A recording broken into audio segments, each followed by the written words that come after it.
guess what time it is. It's time for the Over the Bar podcast, where we talk and you listen, or not. Let's do this now.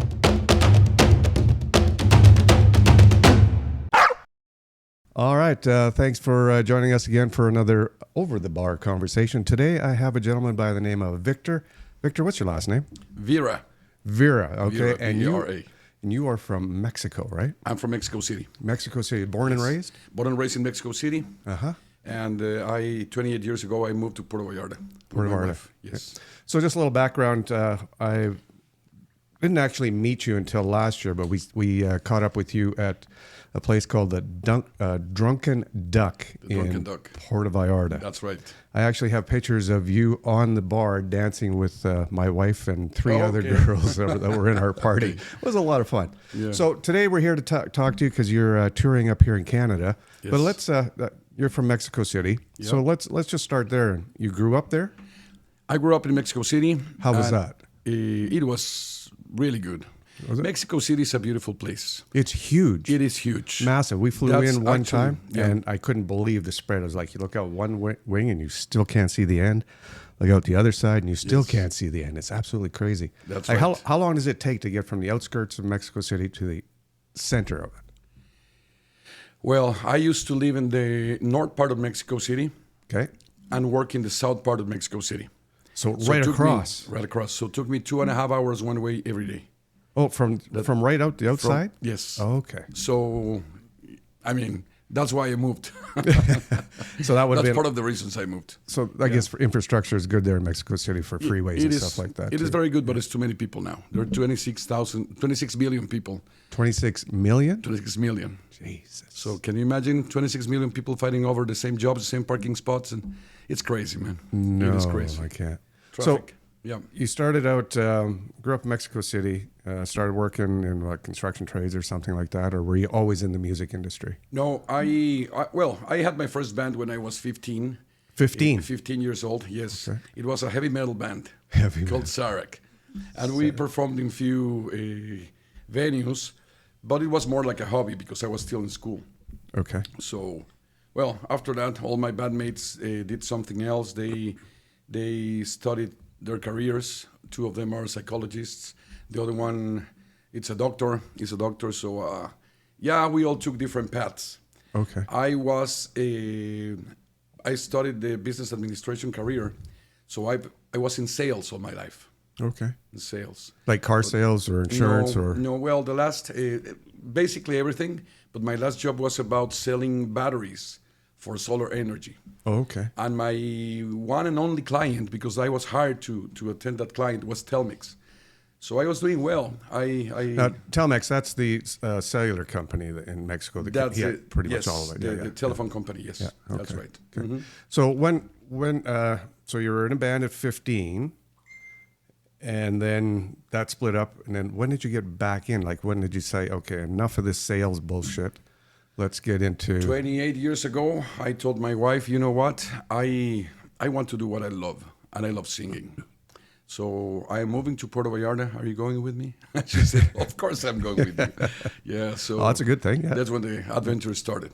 But it was very hard in the beginning, very, very hard. I bet it was, because breaking into a music scene of any kind takes a little bit of, what do you call it, tenacity. Because, first of all, who's going to hire you? They've never heard you. So did you put together some sort of a demo and go, or you just started hit the streets? No, just hit the streets. And I remember getting to Puerto Vallarta on February 14, 1998.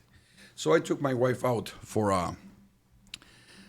to celebrate Valentine's Day. So there was a band playing underneath the hotel we were staying at. And we sat there, and I saw the band, and suddenly I asked the band if I could jam a song with them. So I jammed a song, and I was hired that same night. Oh, really? Oh, yeah, because they were looking for a singer. That was like the planets aligned. So. And what was the name of that band? Do you remember? Yes, Cassandra. Are they still around? Cassandra. No.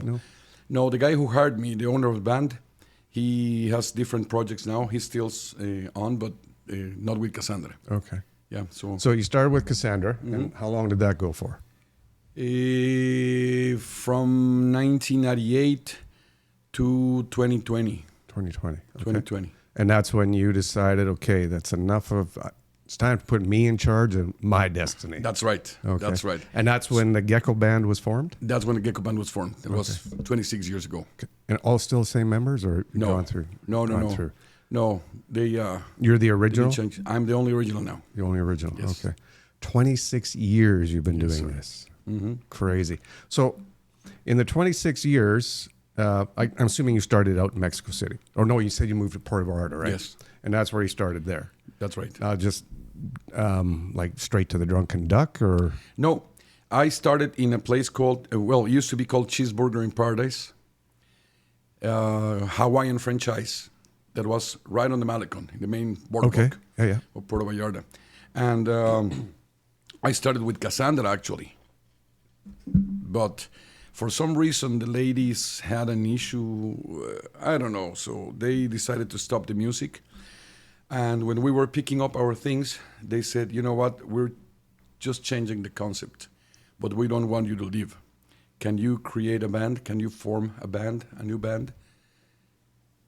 And I said, well, yeah, but when do you want us to start? And she said, Friday. And I said, that's too early. I knew you were going to say that. Friday, yeah. Yeah, that's too early. Right. But you know, I'll try. So I started calling people that I knew, and we created the Gecko Band that Friday with lots of nerves. We didn't know how it was going to be, but since then on, it's been so good. And how did that first night go? It was good. Was it? It was good. Oh, So yes. How did yes, you guys yes. all get together? Like, you obviously knew a bunch of guys, and you all knew the same playlists? No, on that time, we were basically playing whatever the rest of the bands were playing, right? The classics. Okay. CCR, Guns N' Roses, U2. But I was more into oldies. I loved Elvis Presley.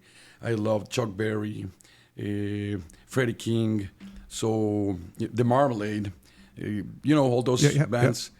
So I decided to change a little bit the repertoire, because I always thought that if you go to this bar and you hear certain songs, and then you go to the next bar and you hear the same songs with a different band, and then you go to the next one and you hear the same songs with another band, it's like a lack of respect for the audience, right? I mean, they're listening the same. Yeah, they want a mixture of stuff. Exactly. Right? So I tried to pick different songs, different than the other bands were playing. So that's how I started. Yeah, nobody played Elvis Presley in that time, and we had an Elvis Presley show, an Elvis Presley tribute every Thursday. You dressed up like Elvis Presley? Yes. Oh, did you have all the studs and everything? collar? Oh, yes. Oh, man. Yeah. Do you have any pictures of that? I do. Okay. Are they on the website? Not on. No? They're on our Facebook page. Okay. I'll find them and send them to you. I can join the Facebook page. Okay, perfect. I'm going to put it up there. Just go through all my pictures and you'll find it. Oh, that's cool. Now, now that suit doesn't fit anymore, of course. Always happens as we get older, right? That's right. Yeah. Yes. Yeah, but it was really, really good. Well, so do you ever bring that back out in your shows you're doing now? No, I guess if the suit doesn't fit. No. Well, we can always get you a new suit. Without the suit, okay. That would work. That would work. That would be fun. Yes. So how many years do you spend on the Malecon? I think around 6 years. And for those that don't know what the Malecon in part of Vallarta, it's a big, long tourist stretch that's got all the nightclubs and restaurants and some really great shopping. So if you're there, check it out. That's right. Yeah. So how many years there? There in the Malecon, 6 years. 6 years? 6 years in the same venue. Exact same venue. Venue every day, because they hired us for 6 days a week. So I used to play 6 hours a day, because we had 2 shows, one afternoon show and one late evening show. Three sets each show. So 3 45-minute sets each show, 6 days a week. Wow. So I didn't need to find another job, because basically Paradisburg gave me all the job that I needed. And how did you find it? So this was back in the early 2000s? That was in 2000. 2000. So I've had a couple other artists on the show before. One by the name of Kathy Ann Wells, who is been voted the #1 blues singer in Canada. Okay. And So I'm assuming it was quite a struggle to get through. You had a wife, you had kids too? I moved with my wife and my kid, my only kid, Fernanda. Yeah. Now she's 34 and she got kids, so I have grandkids born in PV. Oh, nice. I'm jealous. Yeah. I have no grandkids yet. If my daughter and son are listening. No grandkids yet. Well, maybe one day you will. Hopefully. Yeah. So you moved there. So it must have been kind of a struggle though, to provide and stuff. Now, I don't know, maybe in Mexico they paid you more money, or I guess tourist tip lots, or... No. You mean in Puerto Vallarta, where I'm from? Yeah. They tourists are very generous, and when they like the band, they tip well, okay. And we have a salary every venue we play at. We have a salary, right? Okay. So we don't live on tips. We live on our salaries, but tips always help, right? Yeah. It's like gas money, right? Yeah, for sure. Yeah. So then from there, you spent 6 years doing that, and then you just started traveling around and doing stuff? Nope. No? After those 6 years, we had to finish our work in Cheeseburger in Paradise, because they changed hands. The place, they were renting that place, and the owner of the building one day decided to manage the restaurant by himself. So they had a contract. The contract finished, and he started doing it. He's one of my best friends, Benjamin Cermeño. I sent him a big hug, and he decided to keep the band. So I kept playing for him for, I think, 2 more years. And then we needed to move. We needed to because he didn't hire us for 6 days a week. Okay. So I needed to get more venues to play at. So we played basically in every single venue in Puerto Vallarta. Yeah, on those days. And that kept you busy all the time? All the time. It was a little easier because there were less bands. Now there are many bands. Okay. So, I remember playing one night at Paradise Burger, because they changed the name from Cheeseburger in Paradise to Paradise Burger. One day at the Cactus Bar, one day at, I think it was at Luna Lounge in Bucerias. Okay. Then one day at Captain Don's, another day at the Drunken Duck. Yeah, Captain Don's right across the street from it, right? And then Jack's was That's right. next door to it, yeah. That's right, yes. Yeah. What a party place. Holy shit. Oh, absolutely, man. Oh, absolutely, wow. Yeah. I got some great pictures of my little producer over here coming out of the Drunken Duck after partying with you guys. Is that right? Having a great time. Absolutely. Yeah. So then, what brought you to... So now you're touring in Canada as well. Yes. That started in 2017. 2017? 2017. A good friend of ours, actually, she was a bar owner in Puerto Vallarta. Kelly, send you a big hug, Kelly. Kelly asked me one day if we would like to play in a bar she was managing in Calgary. So I said, yeah, that'd be great. But in order to do it, I would need to get 5 more gigs at least, or 4 more gigs to make it worth it, right? I'm not going to fly to Canada for one. Right, exactly. So she said, oh, I'll help you in any way I can. So she did. That first year, 2017, we came to Canada and played for 5 gigs only. It was basically a paid vacation. Mm-hmm. I didn't make money, because it was only, that paid our expenses. So you had to get yourself there. They didn't fly you up. That's right. Okay. Yes. So next year, 2018, we played 14 gigs. That was way better. We brought some money. Brought some money home with you, yeah, for sure. Next year, 17.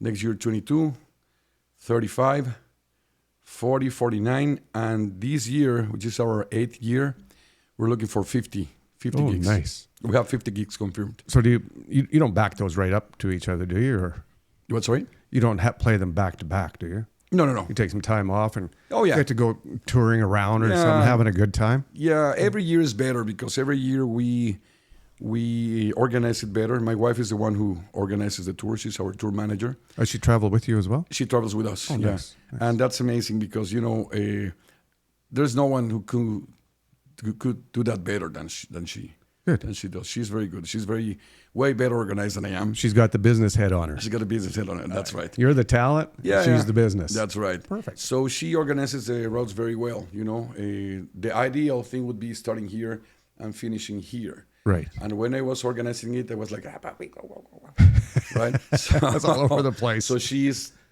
does it way better. Sometimes you have to do some jumps because people book the weekends first. Right, for sure. So, but she's been very good at it. Yes. So out of all the years that you've been doing this, what are some of the crazy stories? Well, I'll tell you one of them. One time we were playing at Punta Mita in a New Year's Eve party. So in the crowd, there was this guy. He was on his 70s, I think. 70s? 70s. Okay. And he approached to the band in one of our breaks and he said, "Hey man, I'm a drummer. Can I jam a song with you guys?" And I said, "Yeah, sure. Which song would you like to jam?" I said, "I don't know, whatever. If you know anything by the Doobie Brothers." And I said, "Yeah, we listen to the music and we play Long Train Running." "Oh yeah, can I play both?" "Yeah, sure." So sometimes we got surprises, right? Sometimes they're very good jammers. Sometimes they can be very bad, right? Yeah. So I let him play, and I thought if he plays the first song, I'll let him play the second one, right? Mm-hmm. He played amazing. He was a killer drummer. So at the end of the jam, I told him, "Man, you're amazing. You're very good. You're not an improvised musician. I'm sure you have a band, right?" And he said, "Well, I used to, not anymore." "What's the name of your band?" "What is the name of your band?" He said, "The Doobie Brothers." So he was the drummer of the Doobie Brothers. So that's one of my favorite stories, And you didn't recognize him, or he was an earlier member? No. He wasn't. Actually, he was a funny guy because he was wearing this kind of T-shirts, like seemed to be a tuxedo. Okay, yeah. Painted as a tuxedo. Funny guy. Didn't stand out at all. No. And I didn't recognize him. I really didn't. Well, that's cool. He looked like the average crowd that we have, right? Yeah. So and not only that, so that would be very cool. But I can imagine the life on the road as a well, I'm going to call you a rock star because I'm sure you're people think. I know everybody loves you guys. That's how people treat us. That's how people treat us. Absolutely. Yes. So how do you keep control over all these men? Because I assume 28 years ago you probably partied a lot. Oh yes. Yeah. Oh yeah. Yeah, big time. That must have been crazy. Big time. Oh yes. But now I'm 55 now, and my joints know it, and my knees know it, and So yeah, I had to slow down a little bit. Too many days in a row makes the fifth show hard to do. Absolutely. Yeah, absolutely. No doubt. Yeah, but those days, I just partied like a monster, man. Yeah. I bet you had. You got to have some good stories on that. Oh yes, absolutely, absolutely. Share one out. Okay, I'll share one. My wife is not listening, right? I don't know. Did you tell her, Derek? No. I had so many good stories. Well, one of those, let me tell you. We were playing in a restaurant in Nuevo. I can't remember the name of the restaurant, but we were doing Nuevo. That's between Puerto Vallarta. Between Puerto Vallarta and Bucerias. Yeah. That's right. So now it's called Nuevo Nayarit. They call it Nuevo Nayarit. Right. It used to be called Nuevo Vallarta. So I was there, and they had this stage, very old stage. They didn't have it ready for a band because they haven't had a band in years. So when they knew that we were playing in Nuevo, in some other bar in Nuevo, and we had a good crowd, so they decided to try with the Gecko Band. So they hired us. And we were doing a great show, I think. People was very happy. And I was jumping on the stage. And then the stage broke. Oh, no. Oh, yeah. So how far down did it go? Got it to my knee. Okay. Well, good thing it wasn't like 2 stories down. Yeah, no, exactly. Yeah, no. It was but just... still, that's bad enough. But it still was... Knees. Oh, yeah. I was completely embarrassed. And besides that, I've hurt my knee. And yeah. But, stories like that. And that was because you were having a really good time, had made too many tequillas, jumping up and down, going crazy. That's right. Yes. Nice. Yeah. There was some Jack Daniels involved in it. Yeah. Oh, that's your drink of choice, Jack Daniels. Normally, yes. Okay, we'll have to stock some next time. No. I'm good. For next year. I'm pretty universal. Okay. Just a second. You're gonna have a drink of beer. Oh, sure. Put me on the TV for that one. Thank you. So now you've been doing Canada since 2018? 2017. 17. So 8 years? 8 years. If my math Yeah, we is stopped. correct. We stopped 2 years for COVID. For COVID. Right? What bullshit that was. How did that Oh, affect you man. guys? That must have killed you. Lots. Yeah. Lots. Yeah. Because the guys who stayed, I mean, we play for our followers are 90% Canadian. Right. 90%. And they weren't down there. Some of them were, some of them weren't. So the guys who stayed, they couldn't leave their hotel rooms or condos or houses, right? Right. And and most of them left. So we had no job. Right. We had no job. But my wife and I decided to do something during COVID. We started this kind of podcast called Living Room Sessions. So it was basically me singing with my backing tracks, singing songs to the people. My wife was sitting beside me, and she was reading me all the comments that people, and people told me that was amazing because they couldn't get out. So they couldn't go out to bars. They couldn't listen to live music.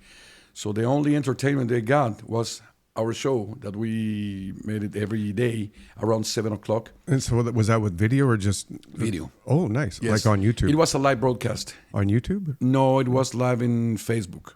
Oh, okay. Yeah, most of my followers have a Facebook page. Yeah, not all of them. We're all that age.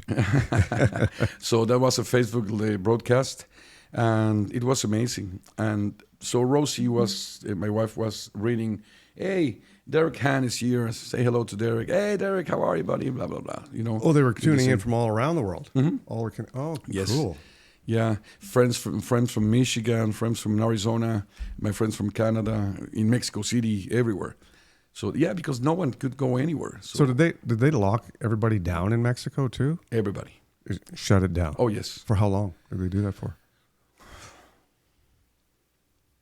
What would you say? 1 year? At least 1 year. All the restaurants, everything shut down. Everything shut down. But you weren't confined to your house, were you? Well, maybe not a year. Maybe they were just months, because when they finally let people out of their houses, there were lots of restrictions. Mm-hmm. So some restaurants opened, but some didn't. Had to have 6 foot or something like that. That's right. Social distancing and all that. The outdoor restaurants weren't able to open? Only the outdoor restaurants. Only the outdoor restaurants. Yes. And at that time, could you start playing again? That's right. So no, not yet. No, we couldn't. No live music. Just that's because singing spreads the virus. Maybe. Yeah. Bullshit. I know. Yeah, it's such a crazy time in the world, wasn't it? Absolutely nuts. And besides doing the living room sessions, when we were allowed to get out of the houses, with all those restrictions, wearing your masks and everything, we have an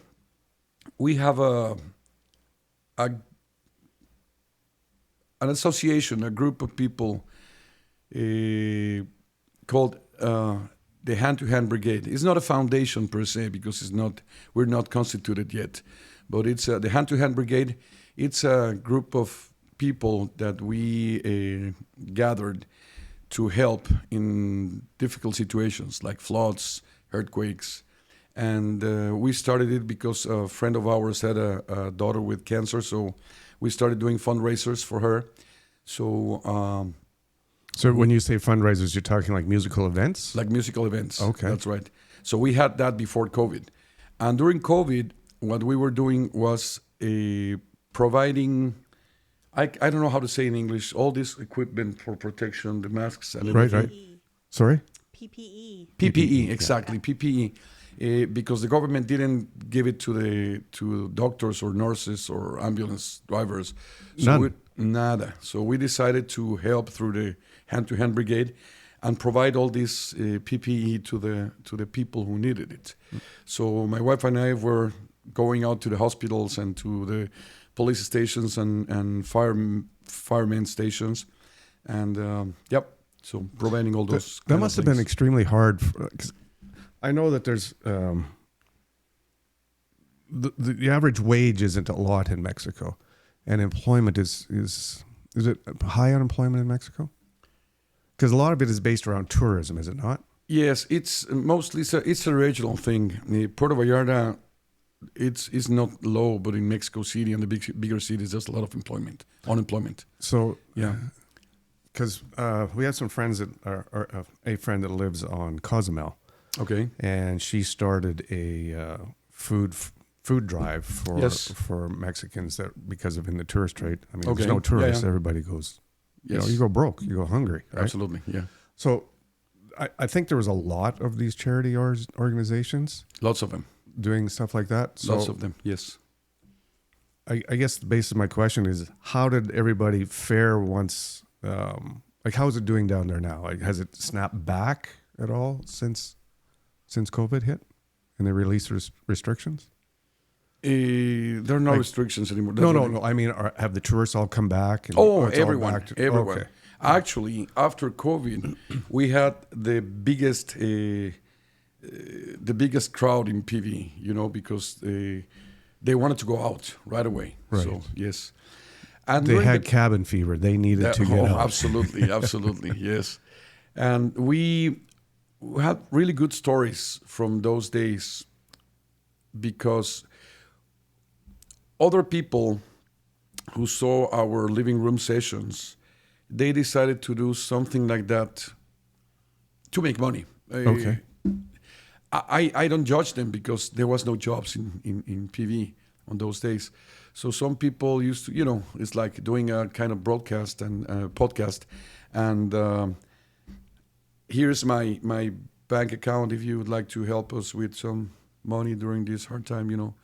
I didn't do that because our thing was more like thanking our followers for their support while they were here. Mm-hmm. And now that they can be here, now I'm going to entertain you for free, right? Oh, very good. So yeah. So we did that, and it was very nice because I had some feedback from people, and they said that we did was very good for them because they were really depressed. Some of them were really, really depressed. Oh, everybody was trapped in their houses. They couldn't do anything. Absolutely. I mean, I didn't even think much about. I mean, what did we do? We sat at this bar and drank a lot of nights away. Had FaceTime conversations with people. We sat here on our 60th birthday, twiddling our thumbs, going, "That was a great party." It was hard. Yeah. And there were some people who. One of these friends of mine. It's funny because Rosie was in the phone telling me who were online, and said, "Oh." I'm going to make up a name, Barbara is online. Hey, hello, Barbara, how are you? And Mike is online. Hey, Mike, how are you? Then on that same chat, they start talking to each other. Right. And this Mike said, hey, are you the Barbara I know? Oh, yes. Are you the Mike I know? Yeah. So it turns out that these guys were together 40 years ago, and they lost track of each other. Oh, very cool.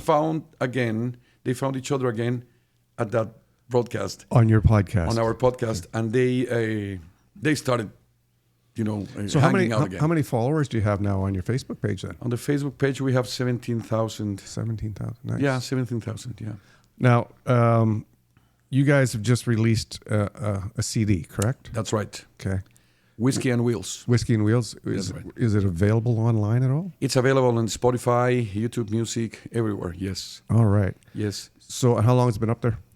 We made it last year. We recorded it last year. And this is all your own music too, correct? No, there are 8 cover songs. Okay. And 4 original tracks. Four original tracks? That's right, Yeah. yes. Because I did do a little AI research on you guys. Okay, that's good. And AI definitely told me that you guys have released and said that they're actually getting some good play on those. On your original stuff. Yes.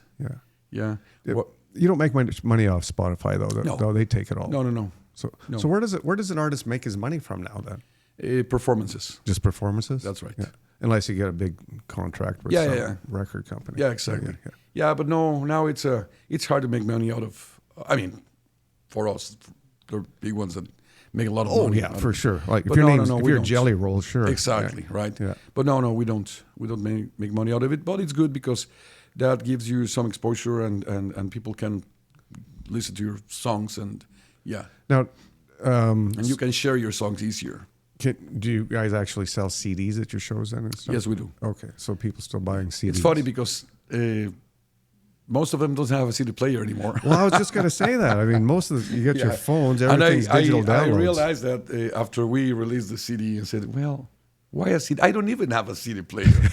And I recorded a CD for the people. So, well, I am one of those people that does have a CD player. You do? Oh, yeah, a couple of them. I'll bring you one. That's the grayness, right? I'm the old-timer guy. Yeah. Cool. Yeah. So you're in Canada for how many days? 4 months exactly. 4 months. We arrived on May 17th and we'll be here until September 17th. 17th. And for anybody across Canada, like, are you going right across Canada or is it just mainly Western provinces? We will be playing this year in Saskatchewan, Alberta, Manitoba, and BC. BC. We started in Regina, Saskatchewan. We played some gigs in Saskatchewan. Then we drove here to BC. We played in the island. We played in Nanaimo. Here we played in Vernon, Greenrod, 2 shows in Greenrod, 2 shows in Vernon, Penticton. You're doing 2 shows at the Longhorn, or just no, one? Just one. Just one there. Just one at the Longhorn. Yes. Where else did you play? I brought my manager. So. What was the other venue in Vernon he played at? Private. See, that's what I seen on your face, Yes. on your face, or on your website. On the website, yes. Sorry, you can't attend. It's a private party. Yeah, that's right. Yeah, so we're looking for 50 shows this year. So there's a long way to go. And you don't do any touring in the U.S. at all? No. I have sang there in the U.S. My brother used to live in New York. So when I go visit him, I normally go to the live music bars and I jam with people. Oh, yeah. With people he knows. And but no, not with the band. So you don't have a fan base out of the U.S. being so close? We do because lots of our followers are also from the United States. Not too many anymore. When I started this in 2000, I would say that we had 80% American people, and the rest were mixed between Canadians and Europeans. And in Puerto Vallarta. In Puerto Vallarta. Okay. Now it's 90% Canadians, and the rest. And some of them are American. But yes, I have lots of American followers. Yeah. Crazy. Well, maybe we should start touring down there too. Is it a little harder to get in there to do that, or? I think now it will be harder for us to get in the United States. I mean, I have a visa. I have a U.S. visa. I can go as a tourist. Okay. But I'm not sure how things work for musicians. You wouldn't get here. It's very open. You'd have to get a working visa to get into the States. So. Yeah. I think so. And Mr. Orangehair probably wouldn't like that. That's very right. much. That's right. Yeah. That's right. So I'm not sure. I'm not sure if we want to do it. Yeah. Yeah. No, I don't blame you. We have Canada, and Canada is beautiful, man. And Canadians are pretty much like Mexicans. You're a happy people. You like to party. You love like music. You love to enjoy. So yeah. Well, I still eat Mexican food here because we had to bring it home with us. And don't misunderstand me. I have really, really good American friends. I have a USA family that I love. And but yeah, I'm not sure if we will do a US tour. Oh, yeah. Maybe somebody will hear this and I go, think hey, it will be easier. Let's try them out. I think it will be easier to go somewhere else. In the world? Yes. Like over in Europe or something? Maybe. Well, that's crazy that it would be easier to go there. Yes. Yeah. Be fun, though. Oh, yeah. Right. Our vehicle sponsors, the Dead South. Your who? Our vehicle sponsors. Vehicle sponsors? Yes. Oh, you have sponsors for your vehicle? Yes. Oh, nice. We're driving a van and I'm pulling a trailer which Okay. belongs to the Dead South. A very famous Canadian band. Dead South, yes, The Dead South, absolutely. yes. I know of them. Of course, you know them. Yeah, they're very popular, and they're also very popular in Europe, in other places in the world. Okay. So they kindly let us. And how did you hook up with Dead South? Oh, that's another good story, man. That's a great story. It turns out that the father of the lead singer of the Dead South is a big follower of the Gecko Band. Oh, really? Yes. So one day we were playing in Kuroki, Saskatchewan. Very small place in Saskatchewan. We play at the community hall, and Daniel, Nate's father, he was there, and I was talking to the band because we needed a more powerful vehicle to drive through the mountains. It was going to be our first time driving to BC. Okay. So we needed a more powerful vehicle, and our vehicle was not that powerful enough. So we were talking about renting another vehicle, and Dan heard, and he approached me and said, "Hey, Victor, I accidentally heard your conversation. Are you planning on renting another car?" And I said, "Oh, yeah, maybe. We need a more powerful car to get through the mountains." And he said, "Don't rent it. Let me ask my son. My son is touring in Europe now, and he has a van in Regina, so he might let you use the van and the trailer." "Oh, thank you so much. That'd be nice. So your son is in tour. He's a musician." He said, "Yes." "Oh, that's nice. What's the name of his band?" And he said, "The Dead South." We play songs by the Dead South. I mean, Wow, we eh? admire the Dead South. And I said, "Oh, no. Who's your son?" And he said, "Nate Hiltz, the lead singer, Yeah. the main guy." Yeah. So I said, I thought that won't happen. They won't let us use their van, right? They Or were this big guy, guys. or this guy's full of shit, right? Exactly, right? Yeah. So I said, "Oh, thank you so much. Hey, that'd be great." Okay. But I was excited. I wasn't even excited because I was excited to know that the Dead South father was Sitting our right- friend, yeah, right? yeah. But I thought that they weren't. I never thought that they were going to let us use their van. So 2 days later, he called me and said, "Hey, Victor, I got the van for you guys." "Oh, is that right? What did your son say? What did you tell him?" And I said, "Well, I told him that you guys needed the van." And he said, "Who the hell are those Gecko Band? Who are those guys?" And he said, "Well, they're good friends of mine." "Well, Dad, you trust them?" "Well, I know Victor and I trust him blindly." Had you ever met the father before this? Yes, because he was. I met him in Mexico. Oh, okay. And then I see him in Kuroki, and he came to see your show, and you that's guys right. yeah, Actually, him and his wife are the guys who organized that Kuroki gig. So I met him before, but I never thought he was. I never knew he was the father. No. Right? Yeah. So he said, "Okay, Dad." Nate said, "Okay, if you trust him, they're fellow musicians. They can use the van." Wow. So I said, "Oh, thank you so much. Thank you so much. You know how much he will charge me for monthly or?" No. He said, "You can use it For free. for free." But I said, "Well, we'll be here for 2 months." And he said, "You can use it. Just bring it back to my house in Regina." And that's good. Since then on, we've been using that van. The next year, but I've never met Nate. You still haven't met Nate? Oh, no. Now we were good Okay, friends. okay. We're great friends now. Next year, he was in Kuroki for our gig. So Daniel, the father, said, "Hey, Victor, I have a surprise for you." So, "Hey, Nate, come here." So he called his son. And Nate came and said, "Oh, my God." I was like, wow. This was in the venue you were playing at? In the venue we were playing at. So he got his son to come up and join yes, you guys? Yes, he was helping their parents on that night because he was off. He had a night off, so or a week off. So he was helping them to organize. He was at the bar, and amazing guy, very humble guy. I mean, they're big, They are fairly big now, aren't they? Yes, they are. Yes, yeah.